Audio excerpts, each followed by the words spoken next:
Chromatin immunoprecipitation, or CHIP, is a technique used by researchers to assess protein-DNA interactions.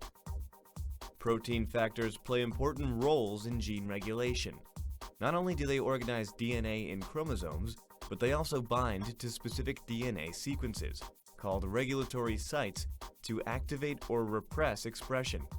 During CHIP, chromatin, which consists of DNA and its associated proteins, is immunoprecipitated, meaning that it is isolated through the use of antibodies. With this method, researchers can assess which proteins associate with which DNA sequences.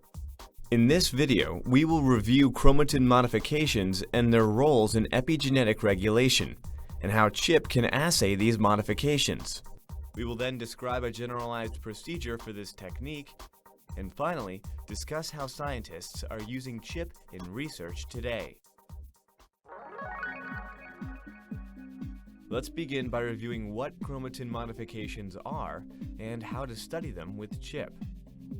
In eukaryotes, DNA is stored in nuclei by being wrapped around protein complexes. These proteins are histones, and each DNA-wrapped histone complex is referred to as a nucleosome. Gene expression is regulated by nucleosome occupancy, or whether a stretch of DNA is packed into nucleosomes. Transcribed DNA tends to be located in nucleosome-free regions, which allow proteins to associate with a gene's regulatory sites and enable RNA polymerase to carry out transcription. Current evidence suggests that changes in chromatin structure that regulate gene expression are mediated by chemical modifications made to histones, usually in their freely moving tails. The most common of these are acetyl, methyl, and phosphate groups that are added to or removed from specific amino acids. And these different histone modifications are observed to be associated with different levels or modes of gene expression. For example, the addition of 3 methyl groups to the 27th lysine residue in histone subunit H3, a modification termed H3K27 trimethylation, has been linked to gene silencing. Alternatively, the H3K9 acetylation modification, where an acetyl group is added to the 9th lysine residue on histone H3, has been associated with gene activation.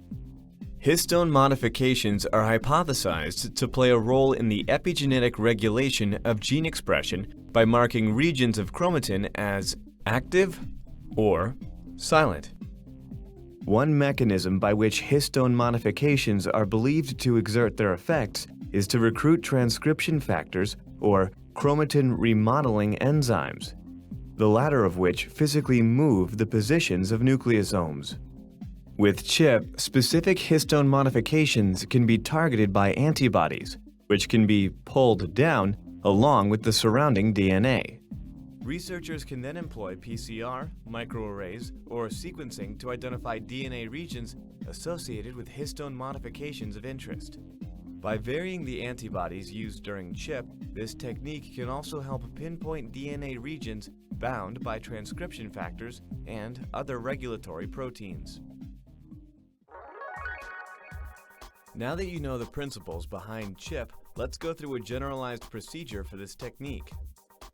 To begin, cells of interest are collected and treated with chemicals like formaldehyde, which act as cross-linking reagents and help affix proteins to the DNA sequences they associate with by facilitating the formation of covalent bonds between them. Care must be taken to not over-treat cells with formaldehyde, as this can impact the ability of antibodies to recognize their target histone modifications at later CHIP stages. To stop the cross-linking process, glycine is added to the formaldehyde solution with which cells are being treated. The cells are then collected and lysed to release the chromatin.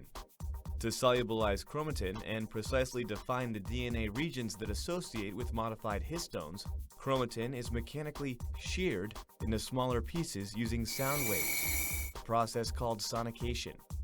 Typically, scientists aim to create chromatin fragments 200 to 1,000 base pairs in length. Once chromatin fragments of the desired size are generated, an antibody is added to the solution, and the mixture is incubated to give the antibody time to recognize its target histone modification. Magnetic beads to which the antibodies can bind are then introduced into the mixture, immobilizing the antibody-associated chromatin complexes.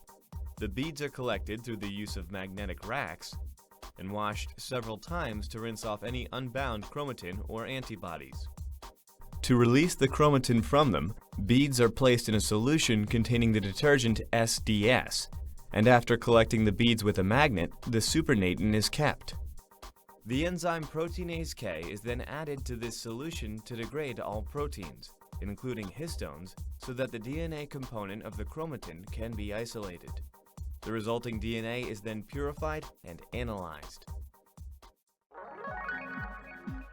Let's now take a look at how scientists are currently using CHIP in their labs.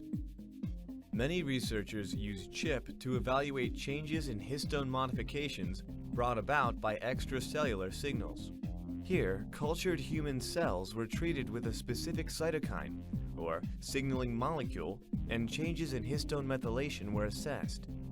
By assaying CHIP DNA with real-time PCR, researchers determined that, in response to treatment, the transcription factor encoding gene, IRF1, gained an activating histone mark, H3K36 trimethylation.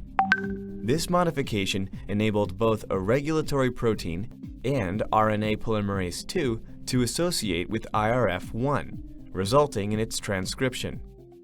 CHIP can also be used to gain insight into changes in gene expression that occur during tissue injury and regeneration. In this experiment, researchers damaged a component of the peripheral nervous system in mice, the sciatic nerve, and then used CHIP to look for novel DNA-protein interactions in other peripheral nervous system structures, like the ganglia that flank the spinal cord. Scientists concluded that following nerve injury, the p53 protein, which is a regulator of DNA repair, became associated with a gene implicated in tissue regeneration, GAP43. Finally, some scientists are working towards streamlining CHIP procedures to increase the throughput and efficiency of experiments. Here, researchers were able to automate CHIP, having a machine perform many of the steps in the protocol. This allowed researchers to simultaneously assess DNA associated with several different histone modifications, using a relatively small number of cells, 10,000, yielding results similar to those seen with larger cell numbers, or with standard manual CHIP techniques. You've just watched Jove's video on chromatin immunoprecipitation. In this video, we've discussed how DNA and proteins together form chromatin, and the steps of a protocol called CHIP that can be used to identify DNA sequences associated with specific chromatin states or proteins. We also explored how researchers are using and modifying CHIP to better understand the role of DNA-protein interactions during gene regulation. As always, thanks for watching.